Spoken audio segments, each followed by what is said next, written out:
Hey guys, it's Daco here, and today we're talking about HellFire, one of the flashiest, most dominating damage dealers you can bring into the field. If you're looking for a build that literally melts everything around you as you run by, this is the build for you. So this is what I'm currently running on HellFire. The middle mod slot isn't mandatory, so just throw something in there to help your total mod capacity. When it comes to stats, you want to focus mainly on HP and skill damage. Because of how limited her mod pool is, we'll end up picking up a bit of range and duration unintentionally, but that's totally fine. Just keep in mind that some skill damage mods only give her half their potential, since part of the bonus doesn't apply to her kit. Regarding Prime Morale, I'm using the gold variant in this video. If you only have the purple version, that's fine. The stat difference is only 9%, so it's not a huge loss. Now, an important thing about both versions. They both grant the morale stat, which boosts damage based on enemies' max HP, not yours. So the lower the enemy's health gets, the lower that bonus will fall off. If you're farming for golden mods for this build, Phoenix Nirvana is the one I recommend going first. It gives a solid 70% HP increase over its purple version, and it's just the easiest to farm. If you plan on using HellFire in a team composition, swap out Prime Morale for Prime Serenity. In team play, she shines better as a bruiser support hybrid, since there will always be stronger DPS units doing the heavy lifting. Skill-wise, your top priority should be her main ability, Raging Inferno, along with the 2 HP boost sub-passives. This skill is your bread and butter, especially the periodic damage component. Her rupture damage is also solid, but it depends on getting hit by enemies, which isn't always reliable. Next priority would be her passive, Retributive Resolve, to boost her HP and regeneration. For its sub-passives, just grab Guilty Verdict. Her ultimate comes last. It's great for triggering rupture damage since it taunts enemies, but the taunt duration is permanent. It can't be adjusted.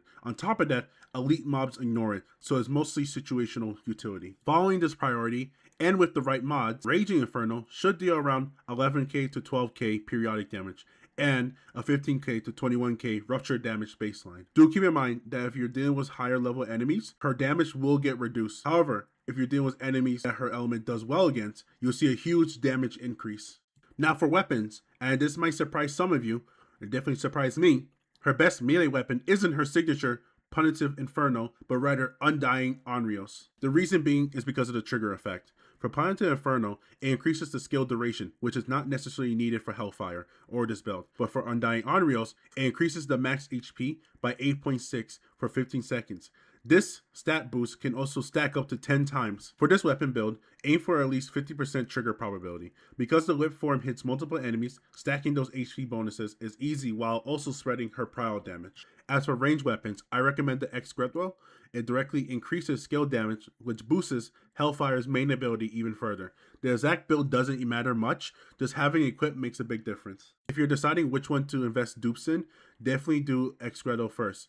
It's more versatile and benefits other units too, unlike Onryo's. With both weapons active and 10 stacks from Onryo's, Raging Inferno hits around 15k to 16k periodic and 24k to 30k rupture damage. For pets, you got Priotail, Zip Prio, Mr. Goodnight, and Prio, but I recommend going with Priotail due to its usefulness and means of getting it. Trait-wise, go for Beefy. Ideally, a golden variant. I haven't gotten one myself yet, but if you can stack Beefy, do it. If not, mix Keen and Fierce as backups. Now for battle partners, your first battle partner should be Daphne, ideally at Intron 1, for the 10% damage dealt bonus. Focus on upgrading Repulsion Synthesis, aka her ultimate, since its Purification Formula effect adds bonus damage that directly buffs HellFire's main skill. For mods, build her however you prefer, but leave one slot open for Prime Uplift or Prime Serenity.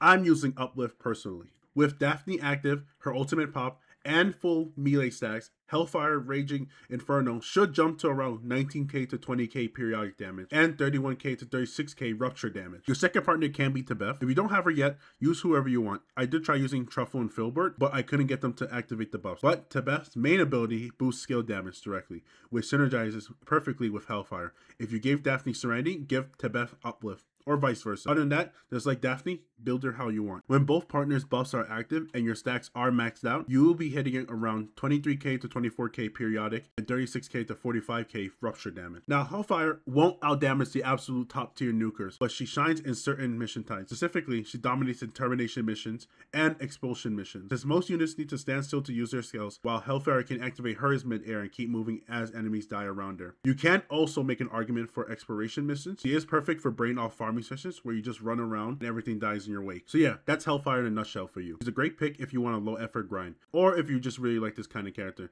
You know what I mean by you just liking this kind of character. Thanks so much for watching. If you found this guide helpful, hit like, subscribe, and check out the Discord link below.